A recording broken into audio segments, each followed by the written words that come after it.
तो factors affecting solubility, nature of solute and solvent, temperature, pressure, तीनों को detail में देखेंगे। इस वीडियो में हम देखेंगे nature of solute and solvent और टेम्परेचर। सिंपल है, बिल्कुल भी डिफिकल्ट नहीं है, एकदम सिंपल है, ठीक है। ध्यान देना अच्छे से। तो पहला क्या था, nature of solute and solvent. ध्यान देते जाना बस।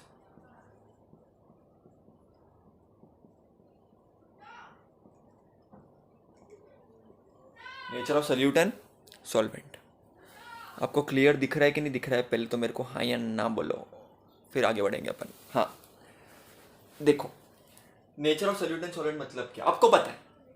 सॉल्वेंट में सॉल्यूट जाएगा या सॉल्यूट में सॉल्वेंट जाएगा और सॉल्यूशन बनेगा। तो पहला क्या बोलता है, बहुत इंपॉर्टेंट है, कोट करता हूं मैं, लाइक डिसॉल्व्स लाइक। इसका मतलब क्या? इसका मतलब क्या? पोलार सॉल्यूट में पोलार सॉल्यूट पोलार सॉल्वेंट में डिसॉल्व होगा। पोलार सॉल्यूट पोलार सॉल्वेंट में डिसॉल्व होगा। इसका मतलब क्या? For example, HCl easily dissolves in water, ठीक है, वाटर दिख रहा है, इजीली डिसॉल्व्स इन वाटर। मतलब क्या? देखो, HCl पोलार मतलब क्या? इसमें चार्जेस डेवलप होंगे, पॉजिटिव चार्ज, नेगेटिव, इलेक्ट्रॉन खींचता है क्लोरीन, पूरा नहीं लेकिन अच्छा खासा। जैसे डिफरेंस ऑफ इलेक्ट्रोनेगेटिविटी 11th में पढ़ा है कि नहीं पढ़ा है? ये पॉजिटिव ये नेगेटिव पढ़ा होगा। और वाटर है पॉजिटिव नेगेटिव, और ये नेगेटिव चार्ज, इलेक्ट्रॉन को खींचने की ट्राई करेगा ये, ठीक है। इलेक्ट्रोनेगेटिव डिफरेंस है। तो बेसिकली बेटा देखो, मेरी बात अच्छे से समझने की ट्राई करना। इन दोनों के बीच में कुछ अट्रैक्शन होगा ना, ये नेगेटिव पॉजिटिव, तो इसको डिसॉल्व करेंगे तो ज्यादा लाइकली होगा। दोनों पोलर है ना, दोनों में चार्जेस है। आप समझ रहे हो बेटा मैं क्या बोल रहा हूं? जैसे कि शुगर एंड वाटर है, शुगर वाटर में, इन दोनों में भी इंटरमोलिकुलर हाइड्रोजन बॉन्डिंग है, ठीक है। दोनों भी पोलार है, दोनों भी एक दूसरे में डिसॉल्व होंगे इजीली। तो जो पोलार सॉल्यूट है वो पोलार सॉल्वेंट में इजीली डिसॉल्व होंगे। आप समझ रहे हो मेरी बात बेटा मैं क्या बोल रहा हूं? आप समझ रहे हो? और non polar solute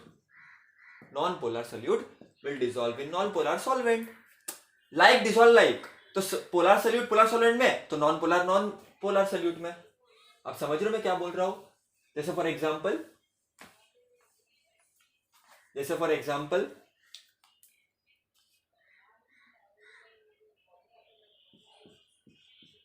cholesterol in benzene, cholesterol in benzene, ये भी नॉन पोलर, ये भी नॉन पोलर। ये सॉल्वेंट हो गया आपका, सॉल्यूट हो गया, तो इसमें डिसॉल्व करेगा। तो लाइक डिसॉल्व लाइक, एग्जाम में पूछेंगे तो ऐसे लिखेगा, लाइक डिसॉल्व लाइक, ठीक है। Polar solute will dissolve in polar solvent, non polar solute will dissolve in non polar solvent. फिर एग्जांपल लिख देने का, HCl in water, NaCl in water, sugar in water, और नॉन पोलर सॉल्यूट में क्या? Non polar solvent, cholesterol in benzene. तो ये हो गया आपका आंसर, ये आपका बन गया आंसर, बराबर क्या नहीं? अब हम देखेंगे बहुत important second factor,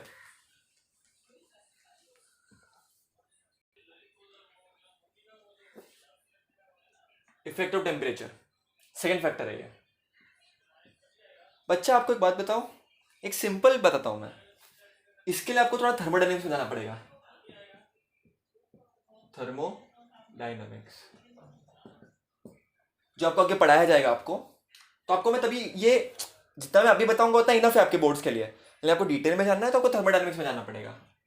enthalpy of solution, lattice energy, crystal lattice, और वो सब जाना पड़ेगा।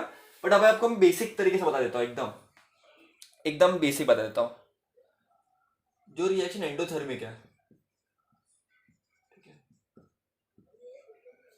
और जो रिएक्शन एक्सोथर्मिक है। अब सुनना, अगर आप एंडोथर्मिक रिएक्शन में टेम्परेचर बढ़ाओगे तो सल्यूबिलिटी विल इंक्रीज. एंडोथर्मिक मतलब क्या? It is absorbing heat, it wants to absorb heat. उसको आप और टेम्परेचर दे रहे हो तो उसके लिए तो फेवरेबल ही हो गया ना, तो सल्यूबिलिटी को इंक्रीज करेगा, मतलब और ज्यादा सल्यूबल करने की ट्राई करेगा सोल्यूशन को. और अगर रिएक्शन एक्सोथर्मिक है जहां पर हीट इवॉल्व हो रही है, निकल रही है, एक तो ऑलरेडी हीट बहुत ज्यादा इसके लिए निकल रही है, आप समझ रहे हो, उसमें आप टेम्परेचर बढ़ाओगे. अरे भाई इसमें तो हीट एब्जॉर्ब हो रहा था, इसको चाहिए कि हीट एब्जॉर्ब हो, तो इसके लिए अब अगर इसमें आप टेम्परेचर बढ़ाओगे तो ये तो खुश हो जाएगा, ये तो खुश हो जाएगा, खुश हो जाएगा. तो ये क्या बोलेगा? सॉल्युबिलिटी को मैं बढ़ा दूंगा, इसके लिए फेवरेबल कंडीशन है. ठीक है. लेकिन एक्सोथर्मिक में क्या हो जाएगा? हीट इवॉल्व होती है, उसके ऊपर आप हीट दे रहे हो, उसको टेम्परेचर दे रहे हो, तो सॉल्युबिलिटी क्या हो जाएगी? कम हो जाएगी, सॉल्युबिलिटी डिक्रीज हो जाएगी. एंड वाइस वर्सा, उल्टा भी कर सकते हो.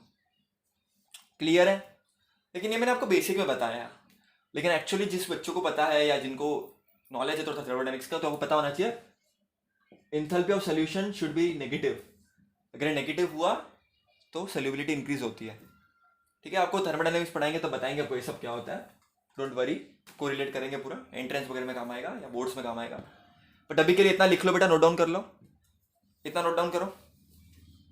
अच्छा एक चीज़ बहुत इंपॉर्टेंट है पर बताना मेरे को, जो छूटनी नहीं चाहिए चीज़, पहले इसको नोट डाउन करो. एंडोथर्मिक है तो हीट एब्जॉर्ब करेगा, तो टेम्परेचर बढ़ाओगे तो सॉल्युबिलिटी बढ़ेगा. लेकिन एक्सोथर्मिक है, हीट इवॉल्व हो रहा है, ऑलरेडी निकल रहा है, ऊपर से टेम्परेचर बढ़ा रहे हो, तो ये गुस्सा हो जाएगा, गुस्सा हो जाएगा और इस सॉल्युबिलिटी को कम कर देगा, बोलेगा सल्यूट अभी कम आने का. समझा ना? एक तो ऑलरेडी मेरे को हीट इवॉल्व करने का, ऊपर से जो टेम्परेचर दे रहा है, मेरे को टेम्परेचर नहीं चाहिए भाई मेरे को, तो मैं सॉल्युबिलिटी कम कर दूंगा. ठीक है. लेकिन अगर टेक्स्ट बुक में देखोगे आप तो क्लियरली मेंशन है कि सॉल्युबिलिटी का कोई डायरेक्ट कोरिलेशन नहीं है एंडोथर्मिक और एक्सोथर्मिक से. आप समझ रहे हो? जैसे आपने टेक्स्ट बुक में देखो, आपको मिलेगा, आपको मैं लिख के एक काम करता हूं, मैं लिख लेता था, चलो वरना आप कंफ्यूज नहीं होंगे. बच्चा टेक्स्ट बुक में दिया है calcium chloride in water, it is exothermic. ठीक है. और NH4 NO3 in water, it is endothermic. इनका मैंने दोनों का क्या करता हूं मालूम है? मैं दोनों का टेम्परेचर इंक्रीज करता हूं. तो आप बताओ मेरे को अभी किसका सॉल्युबिलिटी बढ़ेगा, किसका घटेगा? ऑब्वियसली दोनों में से एक का सॉल्युबिलिटी बढ़ेगा, एक का कम होगा. आप बताओ किसका? बट जो एंडोथर्मिक है उसका टेम्परेचर बढ़ाऊंगा मैं तो वो तो खुश हो जाएगा, तो उसका सॉल्युबिलिटी क्या हो जाएगा? इंक्रीज हो जाएगा. लेकिन जो एक्सोथर्मिक है उसका मैं टेम्परेचर बढ़ाऊंगा तो सॉल्युबिलिटी क्या हो जाएगा? डिक्रीज हो जाएगा. मैंने आपको यही बताया. लेकिन ऐसा नहीं होता, दोनों में भी सॉल्युबिलिटी इंक्रीज ही होती है. अब आप बोलोगे पहले कुछ और बताते हो, अभी कुछ और बताते हो, खुद को आता है क्या कुछ? बेटा मैंने बोला ना, एंडोथर्मिक और एक्सोथर्मिक का डायरेक्ट कोरिलेशन नहीं है, तो ऐसे एक्सेप्शन भी मिलेंगे आपको. आपको समझ रहा है? फिर टेक्स्ट बुक पे ग्राफ भी दिया है, तो वो भी आप एक देख लेना, इतना इंपॉर्टेंट नहीं है बट आप देख लेना. सॉल्युबिलिटी विद टेम्परेचर एंट्रेंस वगैरह में काम आएगा. NaCl KCl का सॉल्युबिलिटी इंक्रीज होता है टेम्परेचर के साथ, KNO3 का, KBr का, NaNO3 का, सोडियम नाइट्रेट का सॉल्युबिलिटी बहुत ज्यादा इंक्रीज होता है टेम्परेचर के साथ. और Na2SO4 सोडियम सल्फेट का सॉल्युबिलिटी कम होता है विद टेम्परेचर. तो आपको ग्राफ देखोगे तो क्लियरली समझ जाएगा वो. ठीक है. टेक्स्ट बुक में देखे रखा है उन्होंने, एक बार आप गो थ्रू कर लेना. लेकिन ये आपको समझा ना, इधर क्या हो रहा था?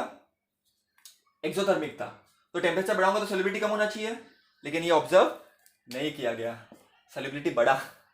तो आप बोलोगे there is no direct correlation, no direct correlation.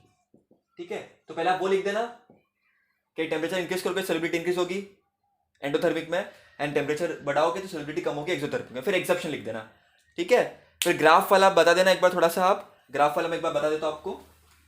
अब ग्राफ देखोगे, टेक्स्ट बुक में ग्राफ देख रखा है. ठीक है. सॉल्युबिलिटी का अलग अलग ग्राफ मिलेगा, ऐसे अलग अलग, कोई डिक्रीज हो रहा है, कोई एप्रिशिएबली इंक्रीज हो रहा है, तो वो ग्राफ मिलेगा. तो NaCl और KCl का सॉल्युबिलिटी स्लाइटली चेंज होता है टेम्परेचर के साथ, ओके लेकिन sodium nitrate, potassium nitrate, potassium bromide, sodium nitrate, ये सब का बहुत अच्छी तरह से इंक्रीज होता है टेम्परेचर के साथ। और ऐसे भी है Na2SO4 जिनका सॉल्युबिलिटी कम होता है टेम्परेचर के साथ, ठीक है। तो ये चीज़ें ध्यान रखना बेटा, ठीक है, ये चीज़ें ध्यान रखना। अब आपको कुछ चीज़ बताता हूँ बेटा जो बहुत इंपॉर्टेंट है, आपको पता होनी चाहिए। तो ये देख लेना, इतना इंपॉर्टेंट नहीं है, बट आप हाँ थोड़ा नोट डाउन कर लेना इसको भी, टेक्स्ट बुक में आपको मिल जाएगा ग्राफ। बट एक चीज़ बताता हूँ मैं आपको, उसको नोट डाउन कर लो पहले। तो एक चीज़ मैं बताता हूँ आपको, solubility of gas in water usually decrease with increase in temperature,